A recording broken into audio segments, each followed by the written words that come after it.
ನಾನಾದರೂ ನೀನು ಹೀನಾಳಿಸಿದಂಥ ಸೇನಾಧೀಶ್ವರನು ಇಸ್ರಾಯೇಲರ ಯುದ್ಧ ಭಟರ ದೇವರು ಆಗಿರುವ ಯೆಹೋವನ ನಾಮರೊಡನೆ ನಿನ್ನ ಬಳಿಗೆ ಬರುತ್ತೇನೆ ಅಂದನು. ನೋಡಿ ಪ್ರೀತಿಯುಳ್ಳ ದೇವರ ಮಕ್ಕಳೇ, ಇಲ್ಲಿ ಫಿಲಿಷ್ಟಿಯನಾಗಿರುವ ಒಬ್ಬ ಗೋಲಿಯಾತ ದೇವರ ಸೇವಕನಾಗಿರುವ ದಾವೀದನು ಗೋಲಿಯಾತನನ್ನು ಒಂದು ಕವಣೆಯ ಕಲ್ಲಿನಿಂದ ಆತನ ಏನ್ ಮಾಡ್ತಾ ಇದ್ದಾನೆ, ಕೊಂದಿದ್ದಾನೆ ಎಂಬುದಾಗಿ ನೋಡ್ತೇವೆ. ನೋಡಿ, ಫಿಲಿಷ್ಟಿಯನ್ ಆಗಿರೋ ಗೋಲಿಯಾತನು ಇಸ್ರಾಯೇಲರ ಜನರನ್ನು ಮತ್ತು ದೇವರನ್ನು ಏನ್ ಮಾಡಿದಂದ್ರೆ ಹೀನಾಳಿಸಿದನು ಎಂಬುದಾಗಿ ಈ ಒಂದು ವಚನದಲ್ಲಿ ನಾವು ನೋಡ್ತೀವಿ. ನೋಡಿ, ದಾವೀದನಿಗೆ ಯಾವ ಬರ್ಜಿಯೂ ಇಲ್ಲ, ಯಾವ ಕತ್ತಿಯೂ ಇಲ್ಲ, ಯಾವ ಸ್ಥಿರಸ್ಥಾನವೂ ಇಲ್ಲದೆ ದೇವರ ನಾಮದಿಂದ ಆ ಗೋಲಿಯಾತನನ್ನು ಕೊಂದನೆಂಬುದಾಗಿ ನೋಡ್ತೀವಿ. ನೋಡಿ, 26ನೇ ವಚನದಲ್ಲಿ ಹೀಗೆ ಹೇಳುತ್ತೆ, 45ನೇ ವಚನದಲ್ಲಿ ದೇವರು ಆಗಿರುವ ಯೆಹೋವನ ನಾಮರೊಡನೆ ನಿನ್ನ ಬಳಿಗೆ ಬಂದಿದ್ದೇನೆ ಎಂಬುದಾಗಿ. ಹಾಗೆ ಆತನು ಈ ಹೊತ್ತು ನಿನ್ನನ್ನು ನನ್ನ ಕೈಗೆ ಒಪ್ಪಿಸಿ ಕೊಡುವವನು. ನಾನು ನಿನ್ನನ್ನು ಕೊಂದು ನಿನ್ನ ತಲೆಯನ್ನು ಕಡಿದು ಹಾಕಿ ಫಿಲಿಷ್ಟಿಯರ ಸೈನ್ಯದ ಶವಗಳನ್ನು ಮೃಗ ಪಕ್ಷಿಗಳಿಗೆ ಹಂಚಿಕೊಡುವೆನೆಂದು ಹೇಳ್ತಾ ಇದ್ದಾರೆ. ಯಾರು? ದಾವೀದನು. ಯಾರಿಗೆ? ಗೋಲಿಯಾತನಿಗೆ ಈ ಮಾತನ್ನು ಹೇಳ್ತಾ ಇದ್ದಾನೆ ಎಂಬುದನ್ನು ನೋಡ್ತೀವಿ. ನೋಡಿ, ದೇವರ ನಾಮದಿಂದ ಏನ್ರಿ ಈ ಎಲ್ಲವುಗಳು ಜಯಿಸಲಿಕ್ಕೆ ಸಾಧ್ಯ. ಬರುವ ಎಲ್ಲಾ ವಿಪತ್ತುಗಳನ್ನು ಜಯಿಸಲಿಕ್ಕೆ ಸಾಧ್ಯ ಎಂಬುದಾಗಿ ದಾವೀದ ನಮಗೆ ಸ್ಪಷ್ಟವಾಗಿ ತಿಳಿಯಪಡಿಸ್ತಾರೆ. ಹಾಗೆ ನೋಡುವಾಗ ಇದರಿಂದ ಇಸ್ರಾಯೇಲರೊಳಗೆ ದೇವರು ಇರುತ್ತಾನೆಂಬುದು ಭೂಲೋಕದವರಿಗೆಲ್ಲ ತಿಳಿದು ಬರುವುದು. ಯೆಹೋವನು ಈಟಿ ಕತ್ತಿಗಳಿಲ್ಲದೆ ರಕ್ಷಿಸಬಲ್ಲನೆಂಬುದು ಇಲ್ಲಿ ಕೂಡಿರುವವರು ಎಲ್ಲರಿಗೂ ಗೊತ್ತಾಗುವುದೆಂಬುದಾಗಿ ನೋಡಿ. ಯಾಕೆಂದ್ರೆ ಯುದ್ಧ ಫಲವು ಯೆಹೋವನ ಕೈಯಿಂದಲೇ ಹೊರತು ಮತ್ಯಾರದಿಂದಲೂ ಆಗುವುದಿಲ್ಲ ಎಂಬುದಾಗಿ ದಾವೀದನು ಹೇಳ್ತಾ ಇರ್ತಾರೆ. ನೋಡಿ, ಯುದ್ಧವು ಯೆಹೋವನಿಂದಲೇ ಎಂಬುದಾಗಿ ನೋಡ್ತಿರ್ತಾರೆ. ಅಲ್ಲೇ ನಾವು ನೋಡುವಾಗ 47ನೇ ವಚನದಲ್ಲಿ ಯೆಹೋವನು ಈಟಿ ಕತ್ತಿಗಳಿಲ್ಲದೆ ರಕ್ಷಿಸಬಲ್ಲನೆಂಬುದು ಇಲ್ಲಿ ಕೂಡಿ ಬಂದಿರುವವರೆಲ್ಲರಿಗೂ ಗೊತ್ತಾಗುವುದು. ಯಾಕೆಂದರೆ ಯುದ್ಧ ಫಲವು ಯೆಹೋವನ ಕೈಯಲ್ಲಿದೆ, ಆತನು ನಿಮ್ಮನ್ನು ನಮ್ಮ ಕೈಗೆ ಒಪ್ಪಿಸಿ ಕೊಡುವನು ಅಂದನೆಂಬುದಾಗಿ. ಇಲ್ಲಿ ಗೋಲಿಯಾತನಿಗೆ ದಾವೀದನು ದೇವರ ನಾಮವನ್ನು ಸ್ಮರಿಸುತ್ತಿದ್ದಾನೆಂಬುದನ್ನು ನೋಡಿ. ನಾವೇನು ಇಲ್ಲದವರಾಗಿ ಬಂದರೂ ಸಹ ಈ ಲೋಕದ ರಕ್ಷಕನಾಗಿರುವ ದೇವರ ನಾಮ ಹಿಡಿದುಕೊಂಡು ನಿನ್ನನ್ನು ಜಯಿಸಬಲ್ಲೆ ಎಂಬುದಾಗಿ ಇಲ್ಲಿ ದಾವೀದನು ಗೋಲಿಯಾತನಿಗೆ ತಿಳಿಸಿಕೊಡುತ್ತಾರೆ ಎಂಬುದನ್ನು. ಹಾಗೆ ಯುದ್ಧವು ನಡೆದಾಗ ದಾವೀದನು ಗೋಲಿಯಾತನನ್ನು ಹೊಡೆದು ಕೊಂದಾಗ್ತಾನೆಂಬುದಾಗಿ ನೋಡ್ತಿರ್ತಾರೆ ದೇವರ ನಾಮದಿಂದ. ಹಾಗೆ ಈ ಒಂದು ಸಮಯದಲ್ಲಿ ನಾವು ಈರಾ ಡಿ ಸಾಕಿ ಅವರ ಸೇವೆಯ ಬಗ್ಗೆ ನಾವು ತಿಳಿದುಕೊಳ್ಳೋಣ ಪ್ರಿಯರೇ. ಈರಾ ಡಿ ಸಾಕಿ ಅವರು ಆಗಸ್ಟ್ 28, 1840 ಪೆನ್ಸಿಲ್ವೇನಿಯಾದ ಎಡಿನ್ಬರ್ಗ್ನಲ್ಲಿ ಜನಿಸಿದರೆಂಬುದಾಗಿ ನೋಡ್ತೀವಿ. ಇವರು ತಂದೆಯ ಹೆಸರು ಡೇವಿಡ್ ಸಾಕಿ ಎಂಬುದಾಗಿ ನೋಡ್ತೀವಿ. ಹಾಗೆ ಇವರ ತಾಯಿಯ ಹೆಸರು ಮೇರಿ ಲಿಪರ್ ಸಾಕಿ ಅವರೆಂಬುದಾಗಿ ನೋಡ್ತೀವಿ. ಇವರಿಗೆ 9 ಜನ ಮಕ್ಕಳಿದ್ದರು. ಅದರಲ್ಲಿ ಒಬ್ಬ ಈರಾ ಸಾಕಿ ಅವರೆಂಬುದಾಗಿ ನೋಡ್ತೀವಿ.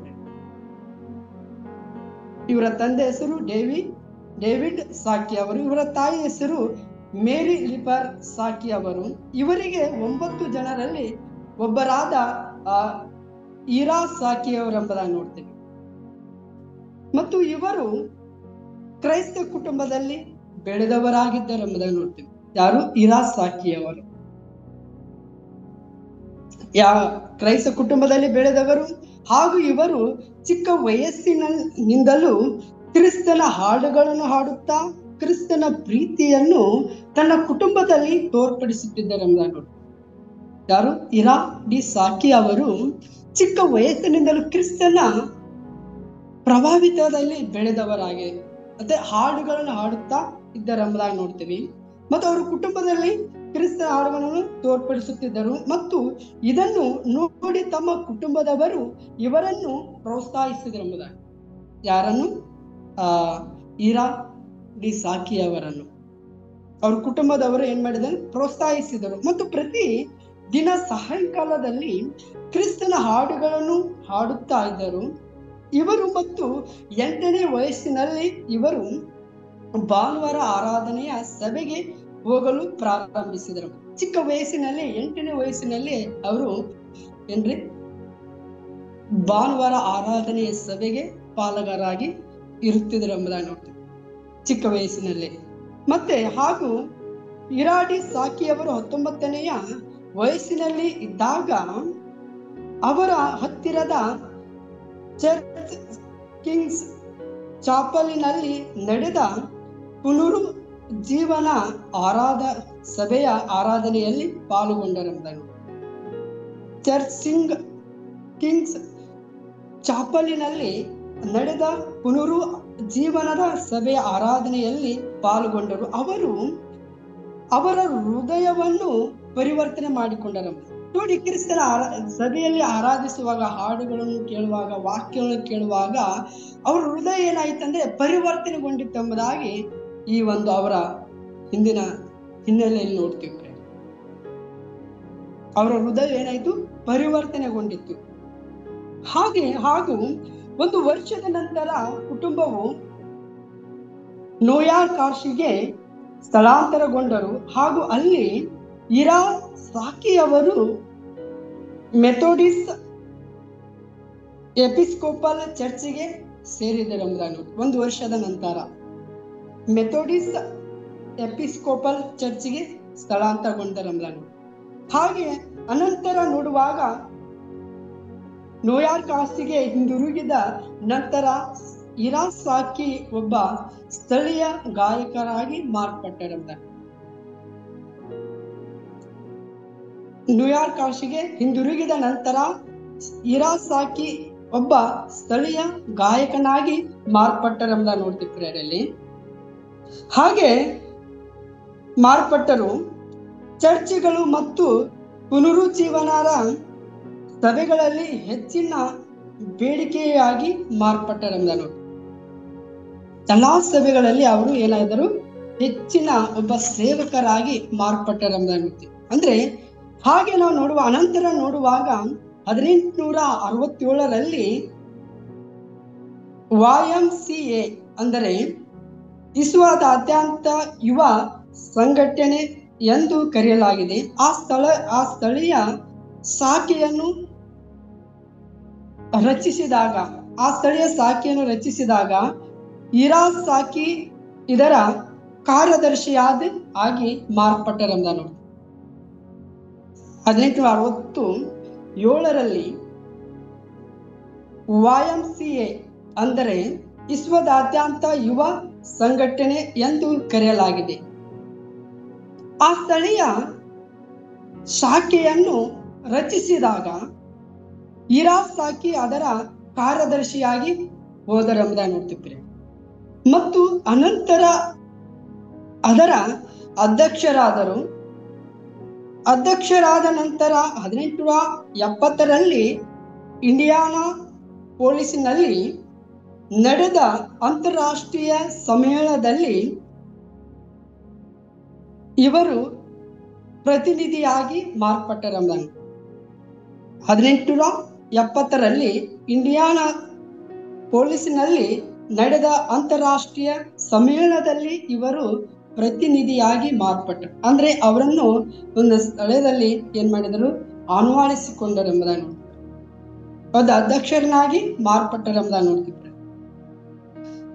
ಅಲ್ಲಿ ಅವರು ಮೊದಲು ಬಾರಿಗೆ ಪ್ರಸಿದ್ಧ ಧರ್ಮೋಪದೇಶಕರಾದ ಡೇವಿಡ್ ಎಲ್ ಮೂಡಿಯನ್ನು ಭೇಟಿಯಾದರು. ಅನಂತರ ನಾವು ನೋಡುವಾಗ ಹಿರಾಸಾಕಿಯವರು ಸಂಗೀತ ನಾಮಧೇಯಗಳಿಂದ ಪ್ರಭಾವಿತರಾದರೆಂಬುದನ್ನು ನೋಡ್ತಿದ್ರೆ. ಅಂದ್ರು ಈ ಹಿರಾಸಾಕಿಯವರು ತೀವ್ರ ಹಾಡುಗಳನ್ನು ಹಾಡಲಿಕ್ಕೆ ಪ್ರಭಾವಿತರಾಗಿದ್ದರೆಂಬುದಾಗಿ ನಾವು ನೋಡ್ತಿದ್ರೆ. ಹಿರಾಸಾಕಿಯವರು ಸಂಗೀತ ಸಾಮರ್ಥ್ಯಗಳಿಂದ ಪ್ರಭಾವಿತರಾದರು. ಹಿರಾಸಾಕಿ ಹಾಡುವ ಸುವಾರ್ಥ ಬೋಧಕರಾಗಿ ಮಾರ್ಪಟ್ಟರೆಂಬುದನ್ನು ನೋಡ್ತೀವಿ. ಕ್ರಿಸ್ತನ ಹಾಡುಗಳನ್ನು ಪ್ರತಿ ಒಂದೊಂದು ಸಭೆಗಳಲ್ಲಿ ಅವರನ್ನು ಏನ್ ಮಾಡ್ತಿದ್ರು ಅಂದ್ರೆ ಕರೆದು ದೇವರ ಆರಾಧನೆ ಸ್ತುತಿಗಳನ್ನು ಮಾಡಲಿಕ್ಕೆ ಅವರನ್ನು ಬಿಡ್ತಿದ್ರು ಎಂಬುದನ್ನು ನೋಡ್ತೀವಿ.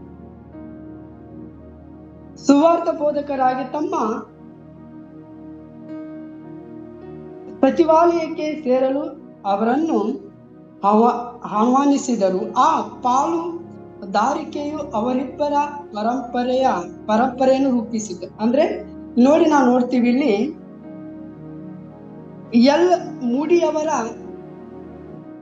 ಅವರ ಸಂಗಡ ಕೂಡಿ ಈ ಹಿರಾಸಾಕಿ ಅವರು ಸಹ ಸೇವೆಯಲ್ಲಿ ತೊಡಗಿದರೆಂಬುದಾಗಿ, ಅವರ ಸಂಗಡ ಸೇವೆ ಮಾಡಲಿಕ್ಕೆ ಪ್ರಯಾಣಿಸಿದರೆಂಬುದಾಗಿ ನಾವು ನೋಡ್ತೀವಿ. ಮತ್ತೆ ಹಾಗೆ ನೋಡುವಾಗ ಈ ಪಾಲುದಾರಿಕೆಯು ಅವರಿಬ್ಬರ ಪರಂಪರೆಯನ್ನು ರೂಪಿಸಿತು ಮತ್ತು 19ನೇ ಶತಮಾನದಲ್ಲಿ ಸುವಾರ್ಥ ಬೋಧನೆಯನ್ನು ಪರಿವರ್ತಿಸಿತು ಎಂಬುದಾಗಿ ನೋಡ್ತೇವೆ. 19ನೇ ಶತಮಾನದ ಕಾಲದ ಹಿಂದೆ ಇವರ ಮಾಡುವ ಸೇವೆಯು ಹೆಚ್ಚಾಗಿ ಪ್ರಬಲಗೊಂಡಿತ್ತು ಎಂಬುದಾಗಿ ನೋಡ್ತಿದ್ದೇವೆ. ಮೂಡಿ ಅವರು ಮತ್ತು ಹಿರಾಸಾಕಿ ಅವರು ಕೂಡಿ ಸೇವೆಯನ್ನು ಪ್ರಾರಂಭಿಸಿದಾಗ ಅತ್ಯಂತವಾಗಿ ಎಲ್ಲಾ ಕಡೆಗಳಿಗೆ ಇವರ ಸೇವೆಯು ಹಬ್ಬಿತ್ತು ಎಂಬುದಾಗಿ ನೋಡ್ತೀವಿ. ಇವರು ಕ್ರಿಸ್ತನ ಹಾಡುಗಳನ್ನು ಹಾಡುವಾಗ ಮತ್ತು ಮೂಡಿಯವರ ಬೋಧಿಸುವ ಕ್ರಿಸ್ತನ ಬೋಧನೆಯನ್ನು ಬೋಧಿಸುವ ಮಾರ್ಗಗಳು ಎಲ್ಲಾ ಕಡೆಗೆ ಪ್ರಬಲಿತವಾಯಿತು, ಅಂದ್ರೆ ಎಲ್ಲಾ ಕಡೆಗೆ ಹರಡಿತು ಎಂಬುದಾಗಿ ನೋಡ್ತಿದ್ದೇವೆ. ಹಾಗೆ ನಾವು ನೋಡುವಾಗ ಹಿರಾಸಾಕಿ ಅವರು ಮೂಡಿಯೊಂದಿಗೆ ವ್ಯಾಪಕವಾಗಿ ಪ್ರಯಾಣಿಸಿದರು. ಅವ್ರು ಎಲ್ಲಿ ಹೋಗ್ತಿದ್ದಾರೆ ನೋಡ್ರಿ, ಅಲ್ಲೇ ಹಿರಾಸಾಕಿ ಅವರು ಸಹ ಜೊತೆಗೆ ಕರೆದುಕೊಂಡು ಹೋಗ್ತಿದ್ರು ಎಂಬುದನ್ನು ನೋಡ್ತೇವೆ. ಮತ್ತು ಪುನರುಜ್ಜೀವನ ಸಭೆಗಳಲ್ಲಿ ಮತ್ತು ಗಾಯನದಲ್ಲಿ ಸಭೆಗಳನ್ನು ಮುನ್ನಡೆಸಿದರು. ಅವರ ಧ್ವನಿ ಮತ್ತು ಸ್ತೋತ್ರ ಆಯ್ಕೆಗಳು ಪ್ರೇಕ್ಷಕರನ್ನು ಕಲಿಕಿತ್ತಿತ್ತು ಎಂಬುದನ್ನು ನೋಡ್ತೀವಿ. ಅಂದ್ರೆ ಅವರ ಸ್ತುತಿ ಮತ್ತೆ ಅವರ ಹಾಡು ಎಲ್ಲಾ ಜನಗಳಿಗೆ ಏನಾಯ್ತಂದ್ರೆ ಮನ ಮುಟ್ಟುವ ಹಾಗೆ ಅವರ ಹಾಡು, ದೇವರ ಹಾಡುಗಳನ್ನು ಹಾಡ್ತಿದ್ರು ಎಂಬುದಾಗಿ ಯಾರು ಹಿರಾಸಾಕಿಯವರು. ಹಾಗೆ ನೋಡುವಾಗ ನಾವು ಹಿರಾಸಾಕಿಯು ಸಂಗೀತವು ಆಗಾಗ್ಗೆ ಸಾಮರ್ಥ್ಯ ಮತ್ತು ದೃಢ ವಿಶ್ವಾಸವನ್ನು ತಂದಿತ್ತು ಮತ್ತು ಹಾಡಿನ ಮೂಲಕ ಆಳವಾದ ಆಧ್ಯಾತ್ಮಿಕ ಸತ್ಯಗಳನ್ನು ತಿಳಿಸುವ ಅದರ ಸಾಮರ್ಥ್ಯವು ಪುನರುಜ್ಜೀವನದ ಚಳುವಳಿಯನ್ನು ಶ್ರೇಷ್ಠ ಲಕ್ಷಣವಾಗಿತ್ತು. ನೋಡಿ, ಅವರು ಹಾಡುವ ಹಾಡುಗಳು ಏನ್ರಿ ಜನಗಳನ್ನು ಉತ್ಸಾಹದಿಂದ ಗೊಳಿಸುತ್ತಿತ್ತಂದ್ರೆ, ಕಲ್ಲಾಗಿರೋ ಹೃದಯಗಳು ಏನ್ ಮಾಡ್ತಿತ್ತಂದ್ರೆ ಮೃದುವಾಗಿ ಮಾರ್ಪಡಿಸ್ತಿತ್ತು ಎಂಬುದಾಗಿ ನೋಡ್ತಿದ್ರೆ. ಅಂದ್ರೆ ಹಿರಾಸಾಕಿಯವರು ಹಾಡುವ ಕ್ರಿಸ್ತನ ಹಾಡನ್ನು ಹಾಡುವ ಒಂದೊಂದು ಸ್ತುತಿ ಸ್ತೋತ್ರಗಳು, ಸಂಗೀತ ಗೀತೆಗಳು ಆ ಹಾಡಿನ ಮೂಲಕವಾಗಿ ಎಷ್ಟೋ ಜನಗಳು ಕಲ್ಲಾದ ಹೃದಯಗಳು ಮೃದುವಾದ ಮಾರ್ಪಟ್ಟವು ಎಂಬುದಾಗಿ ನೋಡಿ. ಹಾಗೆ ನಾವು ನೋಡುವಾಗ ಹಿರಾಸಾಕಿ ಅವರು ಆಗಸ್ಟ್ 1908 ನ್ಯೂಯಾರ್ಕಿನ ಬ್ರೂಕ್ಲಿನ್ನಲ್ಲಿ ನಿರಂತರಾದರು. ಅವರು ಸ್ತುತಿ ಗೀತೆಗಳ ಮೂಲಕ ಅವರ ಪರಂಪರೆ ಜೀವಂತವಾಗಿದೆ ಎಂಬುದನ್ನು, ಅವರು ಸತ್ತರೂ ಸಹ ಪ್ರಿಯರೇ, ಅವರ ಕ್ರಿಸ್ತನ ಸೇವೆಯನ್ನು ಮಾಡಿದ್ದು, ಕ್ರಿಸ್ತನ ಹಾಡನ್ನು ಹಾಡಿದ್ದು ಅವರು ಇನ್ನೂವರೆಗೂ ಏನಾಗಿದೆ ಅಚ್ಚೆಯಾಗಿ ಉಳಿದುಕೊಂಡಿದ್ದಾವೆ ಎಂಬುದಾಗಿ. ಇದು ಪ್ರಪಂಚದಾದ್ಯಂತ ಕ್ರೈಸ್ತರಿಗೆ ಸ್ಫೂರ್ತಿ ನೀಡುತ್ತದೆ ಎಂಬುದಾಗಿ, ಎಲ್ಲಾ ಜನಾಂಗಗಳಿಗೆ ಕ್ರೈಸ್ತರಿಗೆ ಅಂದ್ರೆ ಹಿರಾಸಾಕಿಯವರ ಹಾಡು ಸ್ಫೂರ್ತಿಗಳನ್ನು ನೀಡುತ್ತೆ ಎಂಬುದನ್ನು. ನೋಡಿ ಪ್ರೀತಿ ಉಳ್ಳದವ್ರ ಮಕ್ಕಳೇ, ಹಾಗೆ ನಾವು ಮುಂದೆ ನೋಡುವಾಗ ಮಹಾನ್ ಧರ್ಮೋಪದೇಶ D.L. ಮೂಡಿ ಅವರೊಂದಿಗೆ ಹೆಚ್ಚಾಗಿ ಉಲ್ಲೇಖಿಸಲ್ಪಟ್ಟರು ಎಂಬುದಾಗಿ ನೋಡ್ತೀವಿ. ಯಾರು? ಇರಾಸಾಕಿ ಅವರು. ಮತ್ತು ಇರಾಸಾಕಿ ಅವರು ನೋಡುವಾಗ ಒಬ್ಬ ಸೈನಿಕನಾಗಿ ಬದಲಾದ ಸುವಾರ್ಥ ಬೋಧಕನಾಗಿದ್ದು ಅವರ ಹೃದಯ ದೇವರಿಗಾಗಿ ಉರಿಯುತ್ತಿತ್ತೆಂಬುದಾಗಿ ನೋಡ್ತೀವಿ. ಅವರ ಹೃದಯ ಏನಾಯ್ತು? ದೇವರಿಗಾಗಿಯೇ, ದೇವರ ಸೇವೆಗಾಗಿಯೇ ಅವ್ರ ಹೃದಯ ಹಂಬಲಿಸ್ತಿರ್ತೈತೆ. ಅಂದ್ರೆ ಹಂಬಲಿಸ್ತಾ ಇರ್ತೈತೆ ಎಂಬುದನ್ನು ನೋಡ್ತೀವಿ. ದೇವರ ಸೇವೆಗಾಗಿಯೇ ಅವ್ರ ಹೃದಯ ಸಮರ್ಪಿಸಿಕೊಟ್ಟರು. ಅವ್ರು ತಮ್ಮನ್ನೇ ದೇವರಿಗೆ ಸಮರ್ಪಿಸಿಕೊಟ್ಟರು ಎಂಬುದಾಗಿ ನೋಡ್ತೀವಿ. ಹಾಗೆ ನೋಡುವಾಗ ನಾವು ಮುಂದೆ ನೋಡುವಾಗ ಇಬ್ಬರು ಪ್ರಬಲವಾದ ಸೇವಾ ಪಾಲುದಾರಿಕೆಯನ್ನು ಪ್ರಾರಂಭಿಸಿದರು. ಇರಾಸಾಕಿ ಅನೇಕ ಸೈನಿಕರಿಗೆ ಆಧ್ಯಾತ್ಮಿಕ ಮಾರ್ಗದರ್ಶಕರಾದರು. ಅವರನ್ನು ಕ್ರಿಸ್ತನ ಹತ್ತಿರಕ್ಕೆ ಕರೆದೊಯ್ಯುವುದೇ ಅವರ ಮಾರ್ಗವಾಗಿತ್ತೆಂಬುದನ್ನು ನೋಡ್ತೀವಿ. ಎಲ್ಲಾ ಜನಾಂಗಗಳನ್ನು ಕ್ರಿಸ್ತನ ಮಾರ್ಗಕ್ಕೆ ನಡೆಸಿಕೊಂಡು ಹೋಗುವುದೇ ಅವರ ಮಾರ್ಗವಾಗಿತ್ತೆಂಬುದನ್ನು. ಪ್ರೀತಿ ಉಳ್ಳದ ಮಕ್ಕಳೇ, ಇರಾಸಾಕಿಯವರ ಜೀವನದ ಮಾರ್ಗಗಳನ್ನು ಸಹ ನಾವು ಕಲಿತುಕೊಳ್ಳುವರಾಗಿರಬೇಕು. ನಮ್ಮ ಹೃದಯವು ಏನ್ರಿ?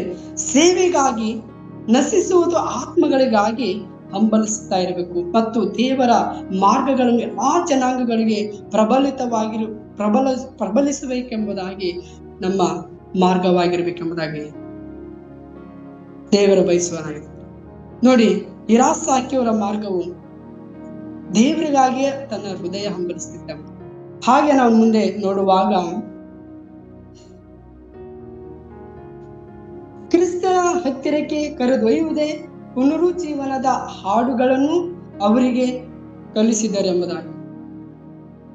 ಹಾಗೆ ನಾವು ನೋಡುವಾಗ ಮೂಡಿಯ ಆಹ್ವಾನಕ್ಕೆ ಪ್ರತಿಕ್ರಿಯಿಸುತ್ತಾ ಅವರು ಕ್ರಿಸ್ತನ ಮಹಿಮೆಗಾಗಿ ಲೆಕ್ಕವಿಲ್ಲದಷ್ಟು ಸುವಾರ್ತೆ ಸಭೆಗಳಲ್ಲಿ ಹಾಡಿದರು ಎಂಬುದಾಗಿ ನೋಡ್ತೀವಿ. ಮೂಡಿ ಅವರು ಎಲ್ಲಿ ಕರೀತಾರಲ್ರಿ, ಅಲ್ಲಿ ಅವರು ಏನ್ ಮಾಡ್ತಾ ಇದ್ದಾರೆ? ಇರಾಸಾಕಿ ಅವರು ಹೋಗಿ ಕ್ರಿಸ್ತನನ್ನು ಮಹಿಮೆ ಪಡಿಸ್ತಾ ಇದ್ರು. ಹಾಗೆ ಕೂಡಿ ಬಂದ ಎಲ್ಲಾ ಜನಾಂಗಗಳ ಕಲ್ಲಾದ ಹೃದಯಗಳನ್ನು ಮೃದುವಾಗಿ ಮಾರ್ಪಡಿಸುತ್ತಿದ್ದರು ಎಂಬುದಾಗಿ ನಾವು ನೋಡ್ತೀವಿ. ನೋಡಿ, ಎಷ್ಟೋ ದೇವ ಸೇವಕರುಗಳು ಹಾಡುಗಳು ರಚಿಸುವಾಗ ಒಂದೊಂದು ಹಾಡುಗಳು ಕಲ್ಲಾದ ಹೃದಯಗಳನ್ನು ಏನ್ ಮಾಡ್ತೈತೆ ಅಂದ್ರೆ ಮೃದುವಾಗಿ ಮಾರ್ಪಡಿಸ್ತೈತಿ.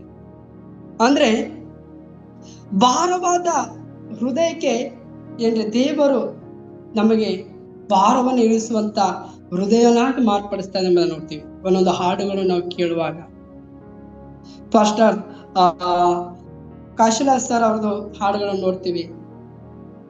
ಹಾಗೆ ಕಳ್ಳನಾಯಕ ಪಾಸ್ಟರ್ ಅವ್ರನ್ನ ನೋಡ್ತೀವಿ ವಿಜಯ ಗೀತೆಯಲ್ಲಿ.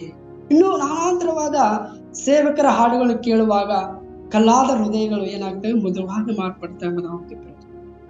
ಹಾಗೆ ಇವರು ಪ್ರತಿಯೊಂದೊಂದು ಸಭೆಗಳಿಗೆ ಹೋಗಿ ಕ್ರಿಸ್ತನ ಹಾಡನ್ನು ಹಾಡುವಾಗ ಎಷ್ಟೋ ಜನಗಳು ಏನಾದರೆ ಕಲ್ಲಾದ ಹೃದಯಗಳನ್ನು ಮುರಿದು ಹೋಗಿ ಮೃದುವಾದ ಹೃದಯಗಳಾದವು ಎಂಬುದಾಗಿ ನೋಡ್ತೀವಿ.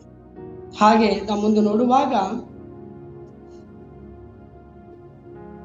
ಹೊರಟಾದ ಕಾಣುವ ಒಬ್ಬ ವ್ಯಕ್ತಿ ನೋಡಿ, ಹಾಗೆ ನಾವು ನೋಡುವಾಗ ಅವರು ಕ್ರಿಸ್ತನ ಮಹಿಮೆಗಾಗಿ ಲೆಕ್ಕವಿಲ್ಲದಷ್ಟು ಸುವಾರ್ತೆ ಸಭೆಗಳಲ್ಲಿ ಹಾಡಿದರು. 1875ರಲ್ಲಿ ಕ್ರಿಸ್ಮಸ್ ಮುನ್ನಾ ದಿನದಂದು ಇಂಗ್ಲೆಂಡಿನಿಂದ ಹಿಂದಿರುಗುವ ಪ್ರಯಾಣದ ಸಮಯದಲ್ಲಿ ನೋಡಿ, ಒಂದು ಸ್ಥಳದಿಂದ ಬೇರೆ ಸ್ಥಳಕ್ಕೆ ಬರುವಾಗ ಯಾರು? ಇರಾಸಾಕಿ ಅವರು ಬರುವಾಗ ಅಲ್ಲಿ ನೋಡ್ತೀವಿ ನಾವು, ಇರಾಸಾಕಿ ಹಡಗಿನಲ್ಲಿ ಹಾಡುತ್ತಿದ್ದಾಗ ಹೊರಟಾಗಿ ಕಾಣುವ ಒಬ್ಬ ವ್ಯಕ್ತಿಯು ಅವನ ಮುಂದೆ ಬಂದನೆಂಬುದನ್ನು.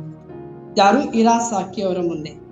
ಅವರು ಹಡಗಿನಲ್ಲಿ ಪ್ರಯಾಣ ಮಾಡುವಾಗ ಅವರು ಏನ್ ಮಾಡ್ತಿದ್ರು ಅಂದ್ರೆ ಕ್ರಿಸ್ತನ ಹಾಡನ್ನು ಹಾಡುತ್ತಾ ಇದ್ರು ಎಂಬುದಾಗಿ ನೋಡ್ತೀವಿ. ಹಾಗೆ ಹೊರಟಾದ ಕಾಣುವ ಒಬ್ಬ ವ್ಯಕ್ತಿ ಬಂದರು. ಅವನ ಬಳಿಗೆ ಬಂದು ನ್ಯೂಯಾರ್ಕ್ ಸೈನ್ಯದಲ್ಲಿ ಸೇವೆ ಸಲ್ಲಿಸಿದ್ರಾ ಎಂದು ಕೇಳಿದರು. ಆ ವ್ಯಕ್ತಿ ಇರಾಕರನ್ನು ಕೇಳಿದರು, ನ್ಯೂಯಾರ್ಕ್ ಸೈನ್ಯದಲ್ಲಿ ಸೇವೆ ಸಲ್ಲಿಸಿದ್ರ ಕೇಳುವಾಗ ಇರಾಸಾಕಿ ಹೌದು ಎಂದು ಹೇಳಿದಾಗ ಆ ವ್ಯಕ್ತಿ ನಾನು ಶತ್ರು ಸೈನ್ಯನಾಗಿದ್ದೆ ಎಂದು ಒಪ್ಪಿಕೊಂಡರು. ನಾನು ವಿರೋಧಿಯಾಗಿದ್ದೆ ಎಂಬುದಾಗಿ ಆತನ ಮುಂದೆ ಒಪ್ಪಿಕೊಳ್ಳುತ್ತಾ ಇದ್ದಾರೆ. ಯಾರ ಮುಂದೆ? ಇರಾಸಾಕಿ ಅವರ ಮುಂದೆ ಒಪ್ಪಿಕೊಂಡರು. ಕೈಯಲ್ಲಿ ಒಂದಕ್ಕೊಂದು ಹಿಡಿದುಕೊಂಡು, ನೋಡಿ, ಕೈಯಲ್ಲಿ ಒಂದು ಏನಿದ್ದಾರೆ, ಬಂದೂಕಂದು ಹಿಡಿದುಕೊಂಡು ಗುಂಡು ಹಾರಿಸಲು ಸಿದ್ಧನಾಗಿದ್ದೆ. ಆವಾಗ ಸಾಕಿಯವರ ಹಾಡನ್ನು ಅವರು ಕೇಳಿದಾಗ ಪ್ರೀತಿಯುಳ್ಳದರ ಮಕ್ಕಳೇ, ಅವರು ಅಲ್ಲಿ ಏನಾದ್ರು ಮಾರ್ಪಟ್ಟರೆಂಬುದಾಗಿ ನೋಡ್ತೀವಿ. ಹಾಡನ್ನು ಕೇಳಿದಾಗ ಮಾರ್ಪಟ್ಟರೆಂಬುದಾಗಿ ನೋಡ್ತೀವಿ ಪ್ರೇರೆ. ಹಾಗೆ ನೋಡುವಾಗ ಒಬ್ಬ ಶತ್ರುಗಳನ್ನು ಸಹ ಯೇಸು ಕ್ರಿಸ್ತನ ಹಾಡನ್ನು ನಾವು ಹಾಡುವಾಗ ಏನ್ರಿ, ಆತನ ಜೀವಿತವನ್ನೇ ಬದಲಾವಣೆ ಮಾಡುತ್ತೈತೆ ಎಂಬುದಾಗಿ ನೋಡ್ತೀವಿ. ನಾವು ಸಹ ಸಮಯ ಸಿಕ್ಕಾಗ ಕ್ರಿಸ್ತನ ಹಾಡುಗಳನ್ನು ಹಾಡುವಾಗ ಪ್ರೀತಿಯುಳ್ಳ ಧರ್ಮಕ್ಕೆ ನಮ್ಮ ಮುಂದೆ ಹಾದು ಹೋಗುವ ಒಬ್ಬ ವ್ಯಕ್ತಿಯನ್ನು ಬದಲಾಯಿಸುವಂತ ಪ್ರೀತಿಯುಳ್ಳ ಧರ್ಮ ಕಡೆ ದೇವರ ವಾಕ್ಯ ಆಗುತ್ತೆ.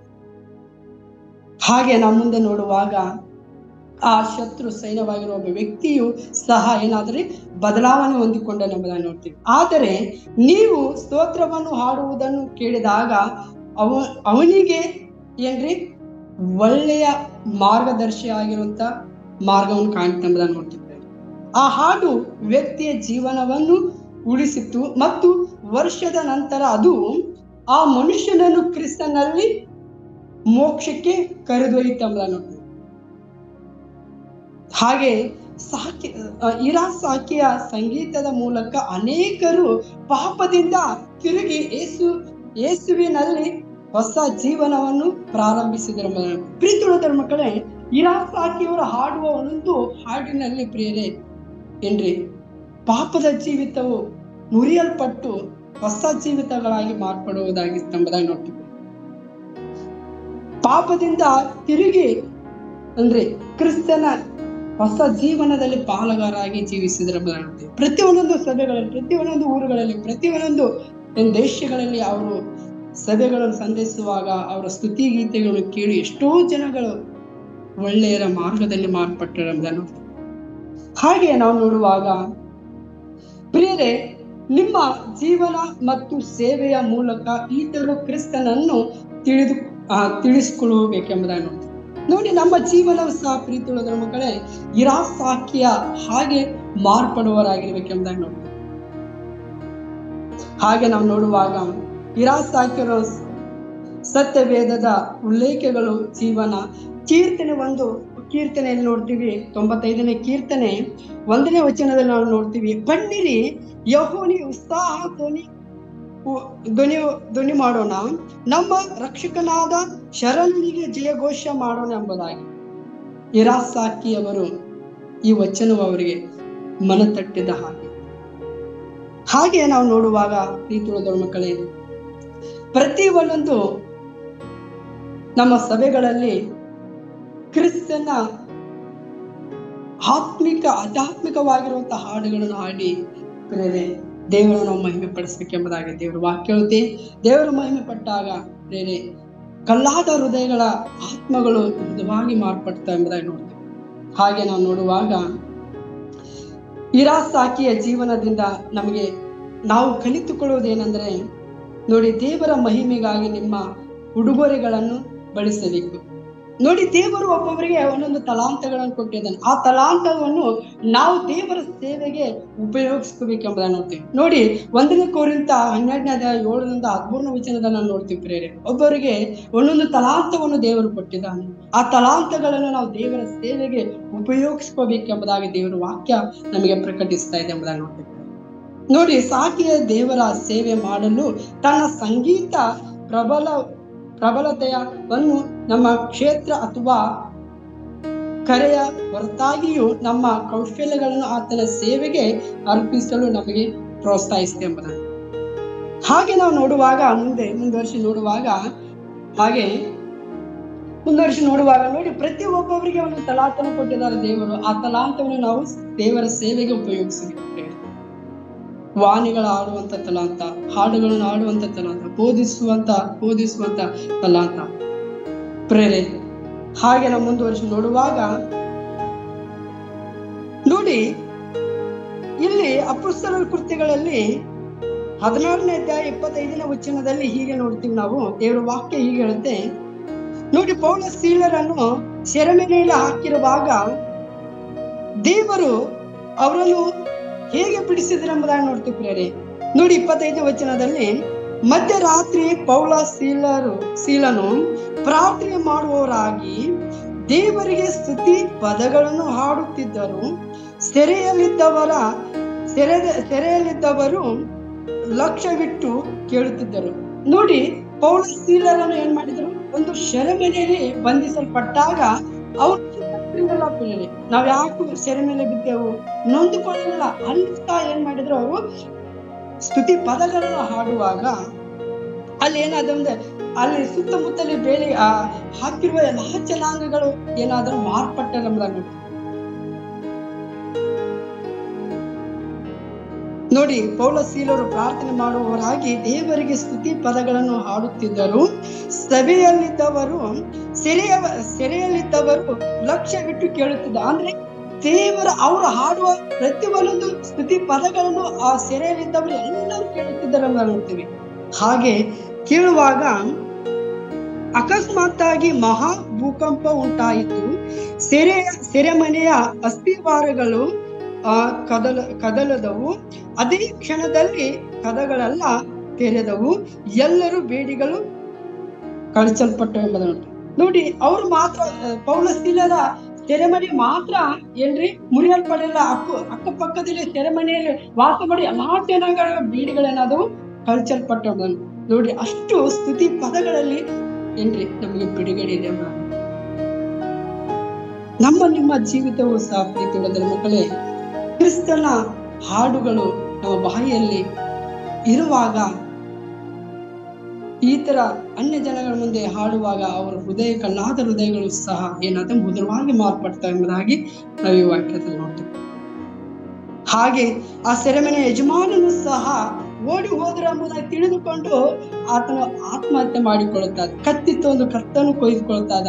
ಪೌಲ ಸೀಲರು ನಿಕ್ಕು ಅಂತ ಹೇಳಿದಾಗ ಅವ್ರೇನಾದ್ರೂ ಪ್ರೀತಿ ಆ ಸೆರೆಮನೆ ಯಜಮಾನನು ಸಹ ರಕ್ಷಣೆ ಹೊಂದಿಕೊಂಡನು. ಆತ ಮಾತ್ರವಲ್ಲದೆ ಆತನ ಮನೆಯಲ್ಲಿರುವಂತೆ ಆ ಜನಾಂಗಗಳು ರಕ್ಷಣೆ ಹೊಂದಿಕೊಂಡರು. ಮತ್ತು ಸೆರೆಯಲ್ಲಿದ್ದವರು ಸಹ ಸುದ್ದಿ ಪದಗಳ ಮೂಲಕ ದೇವರ ಶಕ್ತಿ ಎಷ್ಟಿದೆ ಎಂಬುದಾಗಿ ತಿಳಿದುಕೊಂಡು ಅವರು ಸಹ ಪ್ರೀತಿ ಉಳ್ಳೋದ್ರ ರಕ್ಷಣೆ ಹೊಂದಿಕೊಂಡಿರಬಹುದು ಎಂಬುದಾಗಿ ನಾವು ನೋಡ್ತೇವೆ. ಪ್ರೀತಿ ಉಳ್ಳೋದ್ರ ಮಕ್ಕಳೇ, ಸಾಕಿ ಅವರ ಜೀವನ ಸೇವೆಯ ಮಾರ್ಗವನ್ನು ನಾವು ನೋಡಿದ್ದೇವೆ.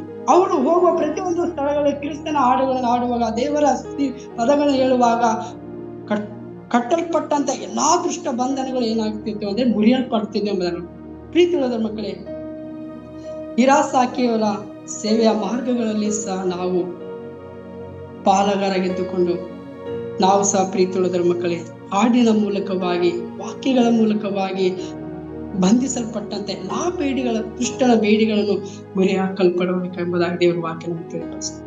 ದೇವರು ತಾನೇ ವಾಕ್ಯದ ಮೂಲಕ ನಮ್ಮೆಲ್ಲರ ಆಶೀರ್ವಾದ ಮಾಡಿ ಪ್ರಾರ್ಥನೆ ಮಾಡಿಕೊಳ್ಳೋಣ. ನಮ್ಮನ್ನು ಅತ್ಯಧಿಕವಾಗಿ ಪ್ರೀತಿ ಮಾಡುವ ನಮ್ಮೆಲ್ಲರ ಸ್ವರ್ಗೀಯ ತಂದೆ ಆಗಿರುವ ದೇವರೇ, ನಿನ್ನ ನಾಮಕ್ಕೆ ಸ್ತೋತ್ರವಾಗಲಿ ಸ್ವಾಮಿ. ಅಪ್ಪ, ಸರ್ವಶಕ್ತಿನೇ ಸರ್ವವ್ಯಾಪ್ತಿಯ ನಿನಗೆ ಸ್ತೋತ್ರ. ಹೌದು ರಾಜ, ಸಾಕಿ ಅವರ ಸೇವೆಯಲ್ಲಿ ಕರ್ತನೆ ದೇವರೇ ಸ್ವಾಮಿ, ಕಲ್ಲಾದ ಹೃದಯಗಳು ಸ್ವಾಮಿ ಮೃದುವಾಗಿ ಮಾರ್ಪಟ್ಟು ಎಂಬುದಾಗಿ ನೋಡ್ತೀವಿ ಸ್ವಾಮಿ. ಪ್ರತಿಯೊಂದು ಸಭೆಗಳಿಗೆ ಹೋಗಿ ದೇವರೇ ನಿನ್ನ ಮಹಿಮೆ ಪಡಿಸುವಾಗ ಸ್ವಾಮಿ ದೇವರೇ, ಸ್ತುತಿ ಪದಗಳಿಂದ ಹಾಡುಗಳಿಂದ ದೇವರೇ ನನ್ನ ಮಹಿಮೆ ಪಡಿಸುವಾಗ ಎಲ್ಲಾ ಜನಾಂಗಗಳು ಸ್ವಾಮಿ ತಮ್ಮನ್ನು ತಾವೇ ಮರೆತು ಬಿಟ್ಟುವವರಾಗಿ ಇರ್ತದೆ ಎಂಬುದಾಗಿ ನೋಡ್ತೀವಿ ಸ್ವಾಮಿ. ಅಪ್ಪ, ಕಲ್ಲಾದ ಹೃದಯಗಳು ಮೃದುವಾಗಿ ಮಾರ್ಪಡುತ್ತಿದ್ವು ಎಂಬುದಾಗಿ ನೋಡ್ತೀವಿ ಸ್ವಾಮಿ. ಹೌದು ರಾಜ, ತಂದೆಯಾದ ದೇವರೇ ಸ್ವಾಮಿ, ಸಾಕಿಯವರ ಮಾರ್ಗವು ಕರ್ತನೆ ದೇವರೇ ನಮ್ಮ ಜೀವಿತಗಳಲ್ಲಿ ಸಹ ಸ್ವಾಮಿ ಪ್ರತಿಯೊಂದೊಂದು ಸಭೆಗಳಲ್ಲಿ ಕರ್ತನೆ ದೇವರೇ ಉಜ್ಜೀವನಗೊಳ್ಳಲಿ ಎಂಬುದಾಗಿ ಪ್ರಾರ್ಥನೆ ಮಾಡ್ತಾ ಇದ್ದೇವೆ ಸ್ವಾಮಿ. ಹಾಗೆ ಕರ್ತನೆ ದೇವರೇ ಅಪ್ಪ, ಕೆಲವು ಪ್ರಾರ್ಥನೆ ಮನೆಯನ್ನು ಪಾದ ಸನ್ನಿಧಿಗೆ ಅರ್ಪಿಸಿದ್ರೆ ಸ್ವಾಮಿ ಆಶೀರ್ವದಿಸು ದೇವರೇ. ನಮ್ಮ ಕಲ್ವಾರಿ ಶಾಪಲ ಸಂಸ್ಥೆಯನ್ನು ಹೇರಳವಾಗಿ ಮುಟ್ಟಿ ಆಶೀರ್ವದಿಸಿ ಬಲಪಡಿಸು. 15 ರಾಜ್ಯಗಳಲ್ಲಿ ಸೇವೆ ಸಲ್ಲಿಸುತ್ತಿರುವ ಪ್ರತಿಯೊಂದೊಂದು ಸೇವಾ ಸ್ಥಳಗಳನ್ನು ಹೇರಳವಾಗಿ ಮುಟ್ಟು ಸ್ವಾಮಿ. ಪ್ರತಿಯೊಬ್ಬರ ಸೇವಕರು ಸ್ವಾಮಿ, ಅವರ ಕುಟುಂಬಗಳು, ಅವರ ಸೇವೆ ಸ್ಥಳಗಳು ಎಲ್ಲವುಗಳನ್ನು ಅಭಿವೃದ್ಧಿ ಪಡಿಸಬೇಕೆಂಬುದಾಗಿ ನಾವು ಪ್ರಾರ್ಥಿಸ್ತಾ ಇದ್ದೇವೆ ಸ್ವಾಮಿ. ಹೌದು ರಾಜ, ಹಾಗೆ ಕರ್ತನ ದೇವರ ಸ್ವಾಮಿ ಅಪ್ಪ, ಜೂಮಿ ಆತ್ಮೀಯ ಕೂಡಿ ಬಂದಂತೆ ಎಲ್ಲಾ ಸ್ವಾಮಿ ಸಹೋದರ ಸಹೋದರಿ ಎಲ್ಲಾ ಗಣ ಸೇವಕರುಗಳನ್ನ ಎಲ್ಲರನ್ನ ಆಶೀರ್ವದಿಸಿ ಬಲಪಡಿಸು ಸ್ವಾಮಿ. ಹೌದು ರಾಜ, ಕರ್ತನ ದೇವರೇ ಸ್ವಾಮಿ ಅಪ್ಪ, ಈ ದಿನವೂ ಕರ್ತನ ದೇವರೇ ನಿನ್ನ ಚಿತ್ತಾನುಸಾರವಾಗಿ ನಿನ್ನ ಜ್ಞಾನದಿಂದ ನಿನ್ನ ಮಾರ್ಗದಲ್ಲಿ ಜೀವಿಸಲಿಕ್ಕೆ ಸಹಾಯ ಮಾಡು ಸ್ವಾಮಿ. ಹಾಗೆ ಕರ್ತನ ದೇವರೇ ಸ್ವಾಮಿ, ಬೆಂಗಳೂರು ಪ್ರಾಂತದಲ್ಲಿ ಸೇವೆ ಸಲ್ಲಿಸುತ್ತಿರುವ ಸ್ವಾಮಿ ಎಲ್ಲ ಗುಣಶೇಖರ ಯಾರಿಗೋಸ್ಕರ ಪ್ರಾರ್ಥನೆ ಮಾಡ್ತಾನೆ, ಅವರು ಅಪ್ಪ ಸೇವಾ ಸ್ಥಳಗಳನ್ನು ಆಶೀರ್ವದಿಸಿ ಬಲಪಡಿಸಿ ಅವರ ಮಕ್ಕಳನ್ನು ಆಶೀರ್ವದಿಸು ಸ್ವಾಮಿ. ಹಾಗೆ ಸ್ವಾಮಿ ನವನೀತ ಯಾರ ಕುಟುಂಬಕ್ಕಾಗಿ ನಾವು ಪ್ರಾರ್ಥನೆ ಮಾಡ್ತಾನೆ ಸ್ವಾಮಿ, ಅವರನ್ನು ಸ್ವಾಮಿ ನೇರಳವಾಗಿ ಮುಟ್ಟಿ ಆಶೀರ್ವದಿಸಿ ಬಲಪಡಿಸು ದೇವರ. ಅವ್ರು ಮಾಡೋ ಸೇವೆಗಳನ್ನು ಸ್ವಾಮಿ ಇನ್ನೂ ಹೆಚ್ಚಾಗಿ ಸ್ವಾಮಿ ಅಭಿವೃದ್ಧಿ ಪಡಿಸಬೇಕೆಂಬುದಾಗಿ ನಾವು ಪ್ರಾರ್ಥನೆ ಮಾಡ್ತಾನೆ ಬಿಡಿಯ. ಅವರಿಗೆ ಆರೋಗ್ಯ ಬಲವನ್ನು ನೀಡು ಸ್ವಾಮಿ. ಹಾಗೆ ಕರ್ತನೆ ಅಬ್ಬಾಸ್ ಜೂಮ್ ಆಪ್ನಲ್ಲಿ ಕೂಡಿ ಬಂದಂತ ಎಲ್ಲಾ ಗಣ ಸೇವಕರುಗಳಿಗೋಸ್ಕರ ಪ್ರಾರ್ಥನೆ ಮಾಡ್ತಾನೆ ಬಿಡಿಯ. ದೇವರ ಸೇವಕರು ಕಾಲಿಡುವ ಜಾಗವಲ್ಲ ನಿನಗೆ ಸ್ವಂತವಾಗಿರಲಿ ಸ್ವಾಮಿ. ಅಪಾ ಸ್ವಾಮಿ, ಹಾಡುಗಳ ಮೂಲಕವಾಗಿ ವಾಕ್ಯಗಳ ಮೂಲಕವಾಗಿ ಸ್ವಾಮಿ ಕಲ್ಲಾದ ಹೃದಯಗಳು ಸ್ವಾಮಿ ಒಳ್ಳೆಯದಾಗಿ ಮಾರ್ಪಡಲಿ ಎಂಬುದಾಗಿ ನಾವು ಪ್ರಾರ್ಥನೆ ಮಾಡ್ತಾ ಇದ್ದೇವೆ ಸ್ವಾಮಿ. ಹಾಗೆ ಸ್ವಾಮಿ ಎಲ್ಲಾ ದೈವ ವಿಶ್ವಾಸಿಗಳನ್ನು ಸಹ ನೀನು ನೇರವಾಗಿ ಮುಟ್ಟಿ ಆಶೀರ್ವದಿಸಿ ಬಲಪಡಿಸು ದೇವರೇ. ಒಂದು ಸ್ವಾಮಿ ಪ್ರಾರ್ಥನೆ ಕೇಳಿದಕ್ಕಾಗಿ ನಿನಗೆ ಸ್ತೋತ್ರ, ಎಲ್ಲ ಸ್ತುತಿ ಈಗ ಮಾನ ಮಹಿಮೆ ನಿನಗೊಬ್ಬರಿಗೆ ಸಲ್ಲಿಸುತ್ತಾ ಯೇಸು ಕ್ರಿಸ್ತನ ನಾಮದಲ್ಲಿ ಬೇಡುವಂತೆ ಜೀವಳ ತಂದೆ, ಆಮೇನ್.